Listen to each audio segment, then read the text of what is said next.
ಗೊತ್ತಾಗ್ಲಿಲ್ವಾ? ಸ್ವಲ್ಪ ಆ ಕಡೆ ನೋಡು. Thank you guys for 50 followers. ಈ ಫಿಗರ್ ಎಲ್ಲೋ ನೋಡ್ದಂಗೈತಲ್ಲ, ನಂಗೂ ಹಂಗೆ ಅನ್ನಿಸ್ತಾ ಐತೆ. ಸ್ವಲ್ಪ ಈ ಕಡೆ ನೋಡು ಕಂದ.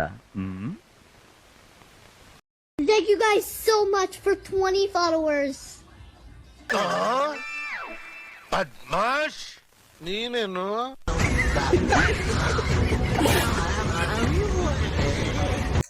ಗೈಸ್, ನಾನು ಈ ಒಂದು ವಿಡಿಯೋ ಮಾಡೋದಕ್ಕೆ ಕಾರಣ ನನ್ನ ಒಂದು ಇನ್ಸ್ಟಾ ಪೇಜ್ ರೀಸೆಂಟ್ ಆಗಿ 50 ಜನನ ಕಂಪ್ಲೀಟ್ ಆಯ್ತು.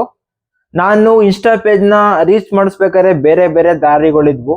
ಬಟ್ ನನ್ನ ಒಂದು ಹಳೆ ಇನ್ಸ್ಟಾ ಪೇಜ್ನು ಕೂಡ ಯೂಸ್ ಮಾಡ್ಕೊಬೋದಾಗಿತ್ತು. ಬಟ್ ಯಾಕೆ ಗೊತ್ತಿಲ್ಲ, ಎಲ್ಲಿಂದ ಸ್ಟಾರ್ಟ್ ಮಾಡಿದ್ರು ಫ್ರೆಶ್ ಆಗಿ ಸ್ಟಾರ್ಟ್ ಮಾಡ್ಬೇಕು ಅನ್ನೋ ಒಂದು ಥಾಟ್ ಬಂತು. ಎಷ್ಟೇ ದಿನ ಆಗ್ಲಿ ಫ್ರೆಶ್ ಆಗಿ ಸ್ಟಾರ್ಟ್ ಮಾಡೋಣ ಅಂತ ಪೇಜ್ ನ ಸ್ಟಾರ್ಟ್ ಮಾಡಿದೆ.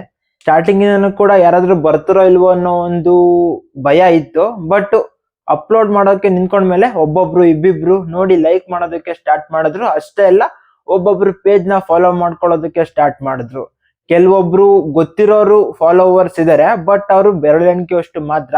ಆಲ್ಮೋಸ್ಟ್ ಅಲ್ಲೊಂದು 80 to 90% ನನಗೆ ಗೊತ್ತಿಲ್ದಿರೋರೆ ನನ್ನ ಪೇಜ್ ಅಲ್ಲಿ ಫಾಲೋ ಮಾಡ್ತಿರೋದು. ಒಂಥರ ಇದು ಚಿಕ್ಕ ಒಂದು ಅಚೀವ್ಮೆಂಟ್ ಇರ್ಬೋದು, ಬಟ್ ನನ್ಗಿದು ತುಂಬಾ ದೊಡ್ಡ ಅಚೀವ್ಮೆಂಟ್. ಮತ್ತೆ ವಿಡಿಯೋನು ಕೂಡ ಯಾವ ನಂದು ಅಷ್ಟು ವೈರಲ್ ಆಗ್ತಿಲ್ಲ. ರೀಸೆಂಟ್ ಆಗಿ ನನ್ನೊಂದು ವಿಡಿಯೋ 14,000 ವ್ಯೂಸ್ ನ ರೀಚ್ ಆಯ್ತು. ಅದಕ್ಕೂ ಕಾರಣ ನೀವೇ ಅಂತ ನನಗೆ ಗೊತ್ತು. ಸೊ ಬರೋ ದಿನಗಳಲ್ಲೂ ಕೂಡ ಸಪೋರ್ಟ್ ನ ಮಾಡ್ತಾ ಇರ್ರಿ. ನಾನು ನಿಮ್ಗಳ ಮುಂದೆ ಒಳ್ಳೊಳ್ಳೆ ಕಂಟೆಂಟ್ ನ ತಗೊಂಡ್ ಬರ್ತೀನಿ. ಇನ್ನು ಯೂಟ್ಯೂಬ್ ಅಲ್ಲಿ ತುಂಬಾ ದಿನದಿಂದ ವರ್ಕ್ ಮಾಡ್ತಿದ್ದೆ. ಸೊ ಅವಾಗ ಒಂದ್ ಟೈಮಲ್ಲಿ ರೀಚ್ ಕೂಡ ಚೆನ್ನಾಗಿತ್ತು. ಬಟ್ ಅನ್ಫಾರ್ಚುನೇಟ್ ಆಗಿ ಒಂದ್ 4-5 ತಿಂಗಳು ಅದನ್ನ ಸ್ಕಿಪ್ ಮಾಡ್ಬೇಕಾಗಿ ಬಂತು. ಸೊ ನಾನಂತೂ ಡಿಸಪಾಯಿಂಟ್ ಆಗಿಲ್ಲ. ಮುಂದೆ ನೀವು ಒಂದಲ್ಲ ಒಂದು ದಿನ ನನ್ನ ವಿಡಿಯೋನ ಇಷ್ಟ ಆಗೋ ತರ ನಾನು ವಿಡಿಯೋ ಮಾಡೇ ಮಾಡ್ತೀನಿ. ಸೊ ಅಲ್ಲಿವರೆಗೂ ನನ್ಗೆ ಯಾರ್ಯಾರು ಸಪೋರ್ಟ್ ಮಾಡ್ತಿರ್ತೀರ ಅವ್ರಿಗೆಲ್ಲ ತುಂಬು ಹೃದಯದ ಧನ್ಯವಾದಗಳು.